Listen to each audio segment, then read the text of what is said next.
A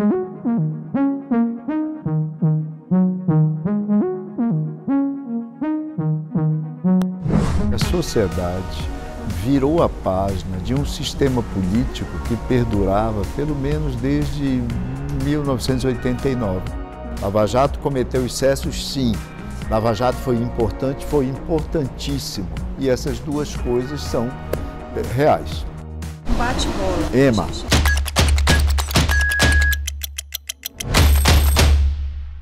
Hoje eu conversei com o cientista político Antônio Lavareda.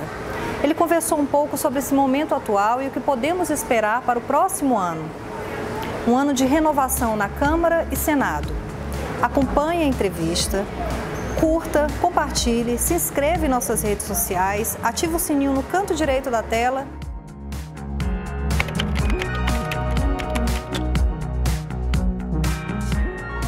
Um pouco de cada uma dessas duas coisas. Na verdade, a melhor leitura que se pode fazer do processo eleitoral de 2018 é que a sociedade virou a página de um sistema político que perdurava pelo menos desde 1989. E esse sistema, esse castelo, né, essa arquitetura, se desfez já nas eleições do primeiro turno de 2018. E nós estamos ingressando numa nova fase.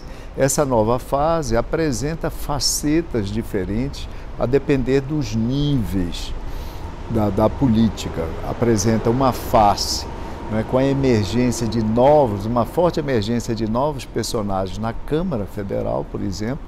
O PSL é disso o maior exemplo, uma segunda bancada de 52 deputados que pegou a todos de surpresa, inclusive aos dirigentes do próprio partido. No Senado deu-se uma fragmentação inédita, mas no Senado ainda os partidos tradicionais têm um maior peso, mantêm um maior peso, né, e uma maior representação. E na disputa presidencial, o duopólio foi rompido porque houve uma alternância dentro da centro-direita. O PSDB, que era o tradicional representante dessas forças político-ideológicas, se viu substituído pelo capitão deputado Jair Bolsonaro, desse até então incipiente partido, o PSL.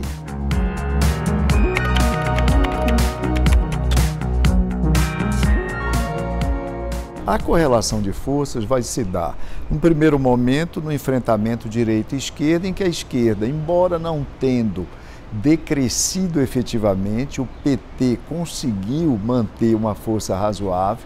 Ele foi beneficiário indireto do próprio impeachment que o vitimou, né? Mas curiosamente isso ajudou a salvar a primazia da legenda no campo da centro-esquerda, no campo da esquerda brasileira, né? Então, o PT vai comandar a oposição ao novo governo. Além dessa correlação direita versus esquerda, esquerda versus direita, há uma outra relação que se desenvolve no interior de cada um desses campos. E aí, a questão, a interrogação é como é que vai se desenvolver a relação das forças político-partidárias dentro do campo da centro-direita. Ou seja, o governo Jair Bolsonaro vai ser efetivamente representado nesse campo, que cresceu bastante dentro do governo, fundamentalmente pelo seu partido. O seu partido vai estar à frente do centro-direita brasileiro, ou partidos tradicionais como o DEM, como o PP, partidos do Centrão, vão exercer a representação, o comando da representação parlamentar durante o período, durante o governo Jair Bolsonaro. Essas são as interrogações postas. O senhor acha que houve um encolhimento do Centrão? O Centrão perdeu cadeiras, né? Perdeu 22 cadeiras. O único partido dentro do Centrão que cresceu efetivamente, muito aliado a Jair Bolsonaro, foi o PRB.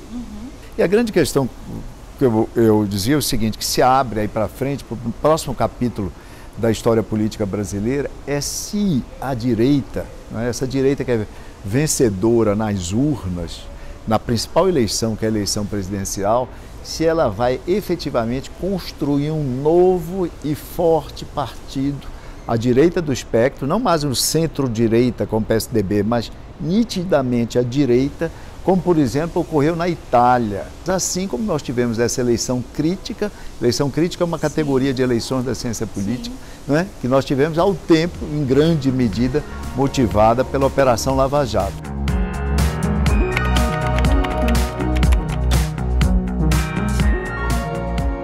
É muito difícil uma operação da envergadura da Lava Jato, uma operação que redundou na recuperação de bilhões de reais que haviam sido subtraídos aos cofres públicos, que incriminou dezenas e dezenas de políticos, não é, de forma transversal em todos os principais partidos brasileiros, que incriminou empresários, os fez-réus, e prendeu muitos deles, ou seja, uma operação que teve um efeito de um tsunami sobre o sistema político. É muito difícil que uma operação dessa escala não cometa excessos, não produza em alguns momentos injustiças. A Lava Jato trouxe tudo isso a nu, tornou isso insustentável, não é? Juntamente com a crise econômica, com a maior recessão da nossa história em 100 anos, teve consequências, né, de um cataclisma sobre o sistema político, deslegitimou agentes políticos que haviam, né, praticamente protagonizado todo esse período da nova república e, como tal, tem uma importância histórica, né, inigualável. Lava Jato cometeu excessos, sim. Lava Jato foi importante, foi importantíssimo. E essas duas coisas são reais. Gente, só uma paradinha na entrevista para lembrar. Clica no sininho no canto direito da tela, ativa as notificações, curta, compartilhe, se inscreve em nossas redes sociais. Continua vendo a entrevista.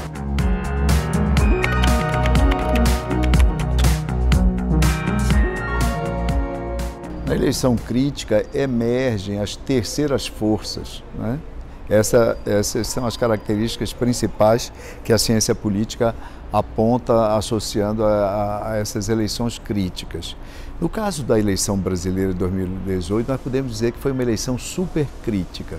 Por quê? Além da crise econômica, que é uma característica das eleições críticas, da polarização ideológica, da emergência de terceiras forças nos estados e na política nacional, essa eleição deu-se também no clima, na atmosfera da Lava Jato, na atmosfera do impeachment da presidente Dilma e na atmosfera do insucesso, por motivos conhecidos de todos, do governo do seu sucessor, Michel Temer. Então é por isso que eu chamo a eleição de 2018, foi a eleição supercrítica brasileira. Nessa eleição, praticamente dizimada boa parte da elite política, há um espaço natural para a emergência de novos quadros, candidatos novos.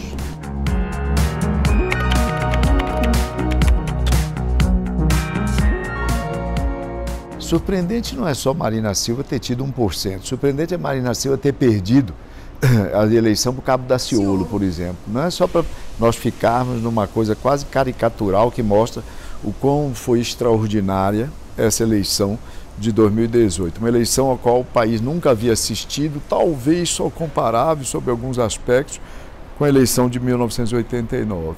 Marina Silva foi diluída, ela se afirmava inicialmente com um patamar acima, ou em torno de 15% dos votos.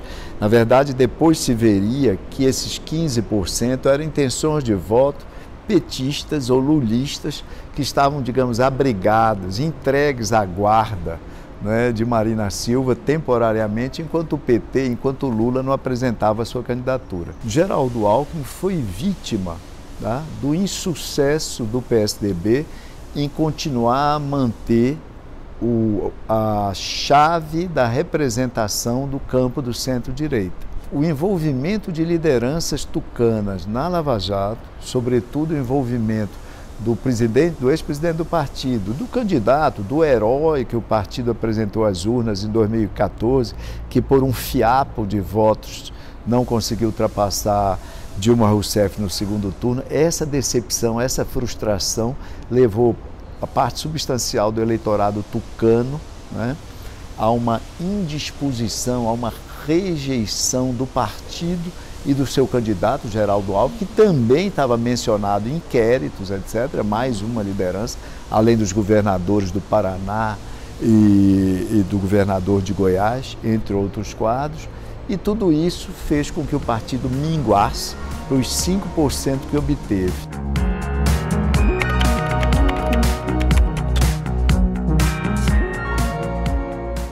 Política. Tudo. Poder. Tudo. Recife. Tudo. Amor. Tudo. Fé. Tudo.